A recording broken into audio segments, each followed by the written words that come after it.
Today I thought, since I really love also Italian food, I thought today I should make a ciabatta. Now, the first thing I did is I measured my water out.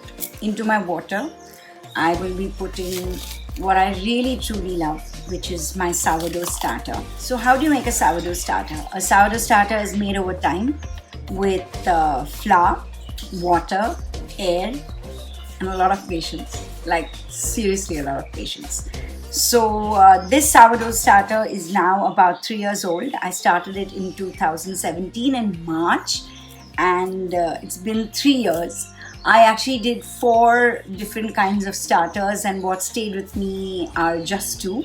And I have given it to a whole lot of friends, and it's really doing well. So the best thing about sourdough starters is you can share it with everyone. So what I need is 100 grams of sourdough starter for my ciabatta. So I'm going to start with that. I'm going to put this in, and your sourdough starter, when you put it through the water, it should float. So as this is floating really beautifully, it means my sourdough starter is ready to make some beautiful bread. Okay, this is my sourdough starter. Now to this I'm going to be adding 5 grams of dried yeast. So 5 grams of dried yeast gets into this. So this is what I kind of always mix my sourdough starter and my water and my flour with. Because what this does is it kind of does not let the gluten set in. Now to do that, I'm going to have to knead this flour for a good 10 minutes, which I will do. I'm going to just keep this now for about 10 minutes for the dry yeast to also kind of activate, and once that happens, I can continue with this. So since sourdough starter takes a little time to prove, I mostly like to start it really early in the morning. Also early in the morning, there's very few people in my kitchen, and I enjoy being in a kitchen that does not have too much of traffic. Now my yeast has all kind of disintegrated into this water, so it is perfect for me to continue. I then add my flour. Now my flour is always sealed. I don't know if you can hear, but all the doggies are getting out on their morning walk. And somebody, I think, is protesting, one of the puppies. So this is a dough hook. I finally got the name of it. It's a dough hook. And with my dough hook, I'm just going to roll it into my flour and my water and my yeast and my sourdough starter and just bring it all together. After which, of course, you need to use your hands and knead the flour for about 10 minutes. Okay, so now I have my bread on my tabletop here, and I'm going to knead it. So I'm going to just put some flour in my hand like this, put it onto this, and then very slowly just keep bringing it together. So the dough is always going to be a bit sticky, but that's okay. What you're trying to do here is you're trying to activate the gluten. So you just continue doing what you have to do to activate the gluten. And the starter, the yeast, the water, the rest of it will just look after the rest. So this is what your dough is looking like. I have been kneading this for 10 minutes, and it's pretty beautiful actually. It's a lovely dough. So I'm just gonna bring it together. And what I have now, so I need to add oil to this flour. So this is what I'm doing now. I'm adding oil, and immediately this texture will change. What I also need to do is add mixed seeds. So I have about 100 grams of seeds here. I have sunflower seeds, pumpkin seeds. I also have flax seeds. So all that is going to go into this lovely dough. So as soon as you put the olive oil in, the whole texture of this dough just changes. It becomes even nicer. Okay, and it gets a little more manageable. Here goes in my olive oil. And also olive oil adds a lot of flavors. This is going to be a very tasty ciabatta. So now what I have here are mixed seeds, and I'm going to be adding this to the dough. I'm going to just mix this all really. Okay, now that I have my seeds, I'm just going to be putting it into the dough. And because the dough is really sticky, I'm not putting my hands into it just now. I'm waiting for a bit. This looks so pretty, I can't tell you. It's going to be so yummy. Okay, my dough is done. I'm now going to keep it, and I'm just going to let it prove for 2 hours.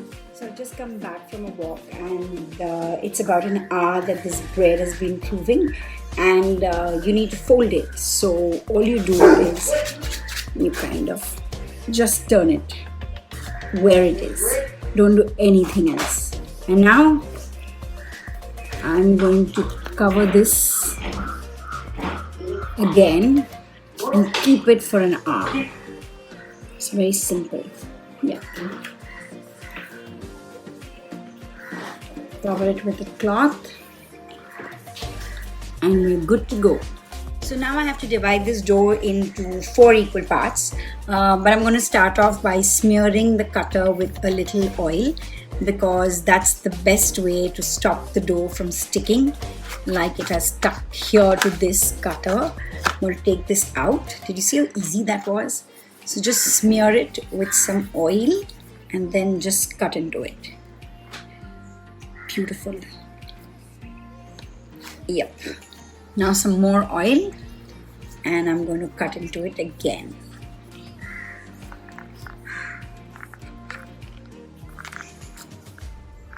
Yep. So I'm going to put some flour right here, and I'm going to pick up these pieces of dough, and I'm going to just fold it as is and just keep it aside. Each piece. Every time you have dough sticking to your cutter, just smear it with a bit of oil and you will be sorted. Alright, it is now 15 minutes and I am going to be taking this cloth off. So now the procedure here on is very simple. All I have to do is flour each dough of ciabatta. Now see that it's nicely floured, and pick this up, and now with your hand just kind of flatten it as much as you can. We're going to try and make this a little biggish into a rectangle. It just needs a lot of flour so that it doesn't stick, because the dough is pretty sticky. And then I'm going to turn it, and I'm going to turn this again. So what you have here, and I'm going to just press the ends of this. So what I have here is this beautiful ciabatta. So now that I have my plate filled with seeds, what I'm going to do is I'm going to take a little water, and very carefully I'm going to brush it over my ciabatta dough, and then I'm going to pick this dough up most carefully. Yep. And I'm going to place this dough over these seeds like so. Press it down. Now that it has got all the seeds, I'm going to try and carry it up. All the seeds are in. I'm just going to do this. What I have here is my ciabatta with all my seeds. I'm going to place this. So as you can see, just with a little flour in my hand, I'm just going to flatten this right here.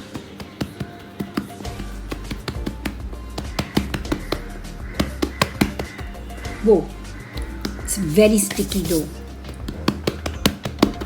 Ow. So after I flatten it, I'm just going to give it like a simple yep. Now I'm going to just fold this over.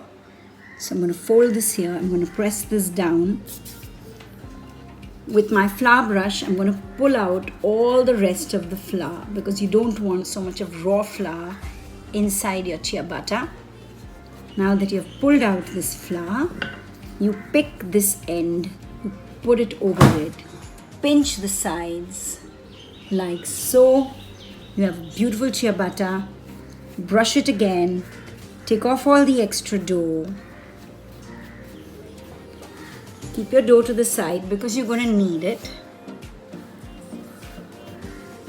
And don't waste flour. What I'm doing here on the side is I am going to be putting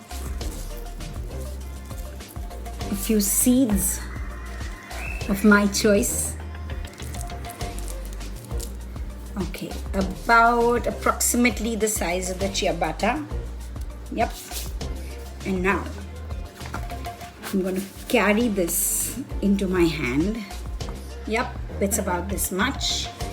I'm going to smear the top of this ciabatta with some water, and then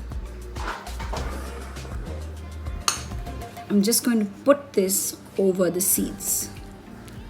Press it down. I know everything is fine. Pick it up.